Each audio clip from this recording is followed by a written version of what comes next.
안녕하세요. 몸신 한의사 한진우입니다. 혹시 건강검진에서 사고체 여과율, 즉 GFR 수치가 낮게 나오셔서 걱정을 하셨나요? 그러면 그 순간에 이런 생각부터 드셨을 것 같아요. 이제 이거 계속 떨어지면 이제 투석까지 가는 거 아닌가? 내 콩팥은 이제 돌이킬 수 없는 건가? 그런데요, 오늘 좀 다른 이야기를 좀 해보려고 합니다. 저희가 이전에 환기를 다룬 영상을 올린 후에 그 영상을 보시고 실제로 환기를 드신 분들의 경험담이 하나 둘씩 올라오기 시작했는데요. 지금은 그것이 쌓여서 굉장히 많은 건수를 기록하고 있습니다. 그 내용을 하나하나씩 살펴보니까 생각보다 공통된 변화를 볼 수가 있었습니다. 이것은 댓글을 기준으로 말씀을 드리는 겁니다.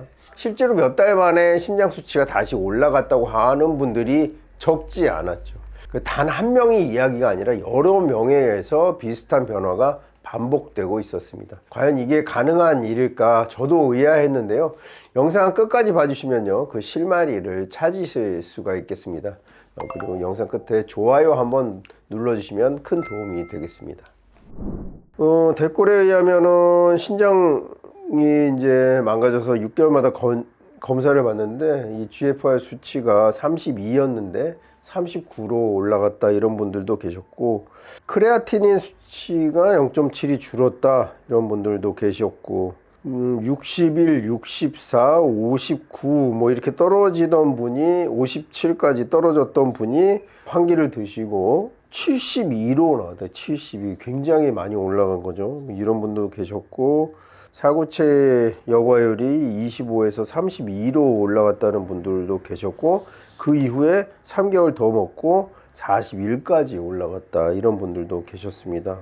하여튼 이런 그 댓글들이 굉장히 많아 있었는데, 오늘 좀 자세히 말씀드릴 분은 처음 검사에서 사고체 여과율이 25였는데 이제 병원에서는 이제 투석 준비 이야기가 나올 정도였다고 합니다.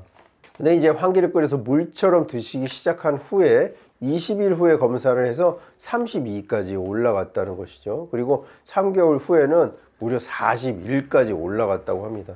그 당사자인 본인도 매우 놀라셨고 담당 의사 선생님도 좋아졌다고 이제 말씀을 했다는 것입니다. 또 다른 분도 계셨는데요. 처음에는 이 GFR 수치가 43이었는데 환기물을 꾸준히 드신 뒤에 2, 3개월 후에 검사해서 87까지 올라갔다고 합니다. 이것도 굉장히 놀랍죠. 87이면 우리가 90을 정상 수치로 보니까 어떻게 보면 60 이상이면 되는데 87까지 올라갔다는 거는 정상에 가까운 아주 건강한 수치죠. 이 정도면 단순히 컨디션 변화라고 보기는 좀 어려운 수준이죠. 또 그 실내 또 들어드리면 72세 환자분 32에서 39로 상승했죠. 아까 읽어드렸던 댓글이고요. 어떤 분은 몇 년 동안 계속 올라가기만 하던 크레아티닌 수치가 처음으로 내려갔다고 해요.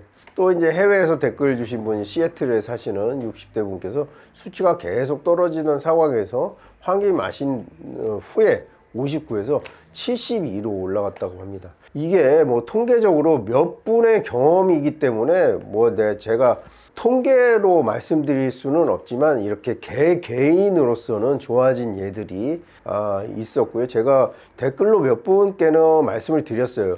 이 이후의 변화도 좀 알려주시라. 계속 좋아지기만 하는지 아니면 그랬다가 또 떨어지는 경우도 있는지 제가 좀 확인을 하고 싶어서 이제 말씀을 드렸습니다. 이 이외에도요, 저희 한의원에 전화 오셔가지고 문의 주신 분들도 굉장히 많습니다. 다 답변해 드렸고, 그분들께도 제가 말씀을 드렸죠.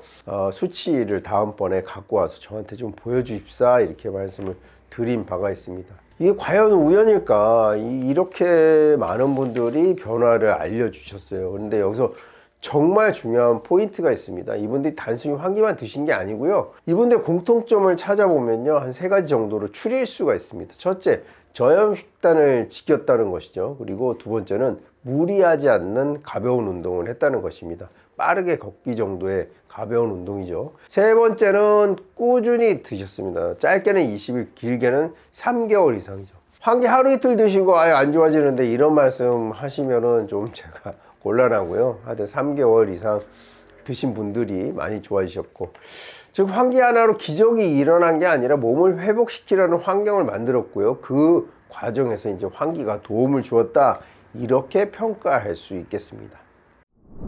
그렇다면 환기는 왜 도움이 될 수 있었을까요? 한의학에서는 환기를 매우 중요한 보약, 보기약의 하나로 보죠. 보기약의 대표죠. 인삼 환기. 대표적으로 이렇게 표현하죠. 기운을 보충해주고 몸의 회복력을 끌어올려주는 약재라고 보죠. 그래서 여기서 말하는 기운이라는 것은 단순한 체력이 아니라 우리 몸의 장기들이 제 역할, 기능을 할 수 있게 만드는 근본적인 에너지라고 보시면 되겠습니다. 특히 환기는 비, 소화기와 폐, 호흡기의 기운을 보강한다고 하는데요.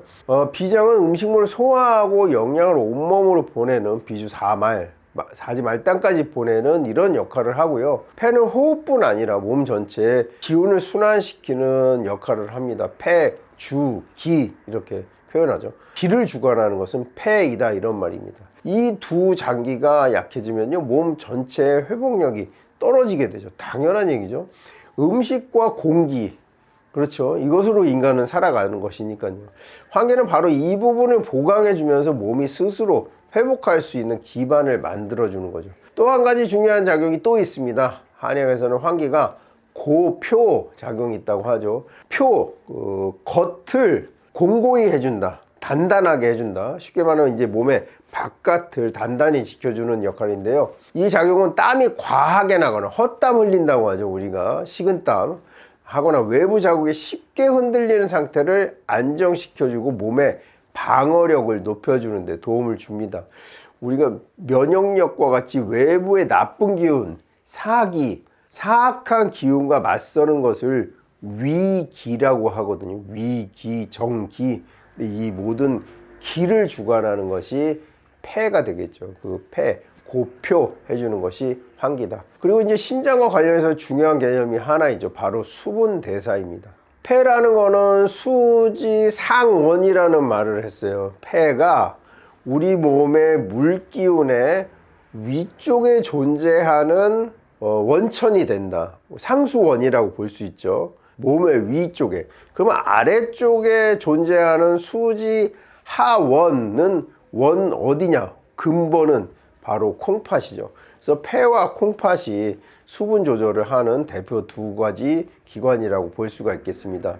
이 폐가 수분 작용을 원활히 해주면 콩팥이 부담해야 할 일이 많이 줄어들 수가 있는 것이죠. 쉽게 정리하면 환기는 억지로 수치를 끌어올리는 약이 아니라 몸에 기를 보충하고 순환을 개선하고 회복력을 끌어올려서 결과적으로 신장이 덜 힘들게 만드는 환경을 만들어주는 역할을 한다. 이렇게 말씀드릴 수가 있겠습니다. 또 현대적으로 보면요, 염증을 낮추는 데 도움이 되고 면역 균형을 유지하면서 피로 회복이라든지 이런 작용들이 간접적으로 신장 부담을 줄여줄 수가 있습니다. 항염증 그리고 항산화 작용까지 해서요. 중요한 것은 이것이 약처럼 즉각적인 효과가 아니라 몸을 서서히 바꿔가는 과정이라는 점입니다. 그래서 짧게 먹고 판단하기보다는요, 시간을 두고 꾸준히 관리하는 것이 훨씬 중요하겠습니다. 하지만 여기서 꼭 짚고 넘어가야 할 부분이 있는데요. 매우 중요한 내용입니다. 모든 사람에게 똑같은 효과가 나타나는 것은 아닐 수 있다는 점.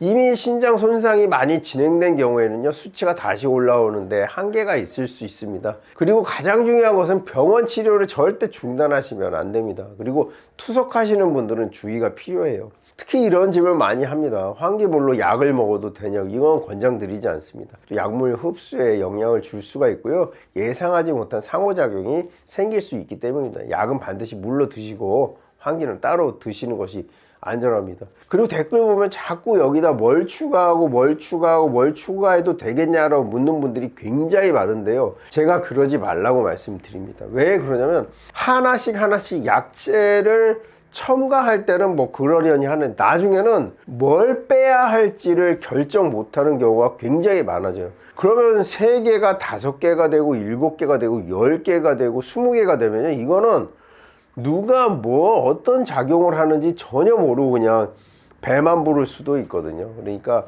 환기 하나만 드시는 게 제일 좋습니다. 근데 이왕에 사놓은 생강대추가 있으면 그 정도 넣으시는 건 괜찮은데, 생강대추 떨어지면 그냥 환기만 드셔도 좋겠습니다.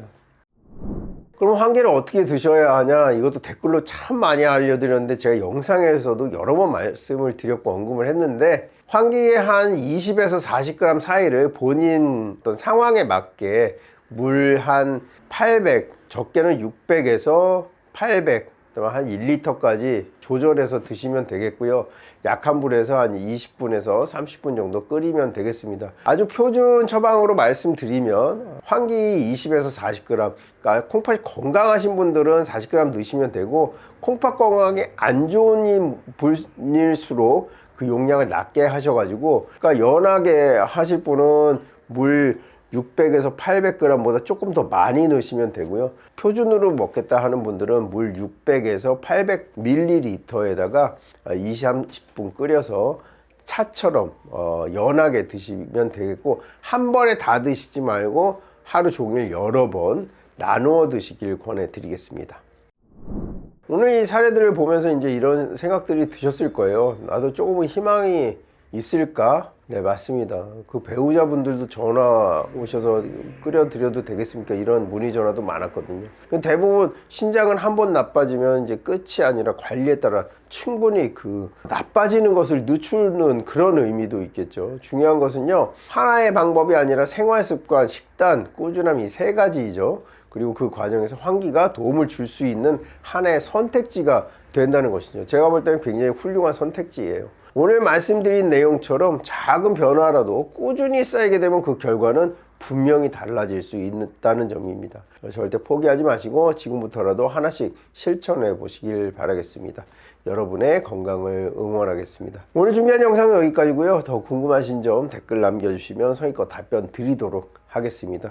영상 끝까지 봐주셔서 감사하고요. 지금까지 몸신 한의사 한진우였습니다. 감사합니다.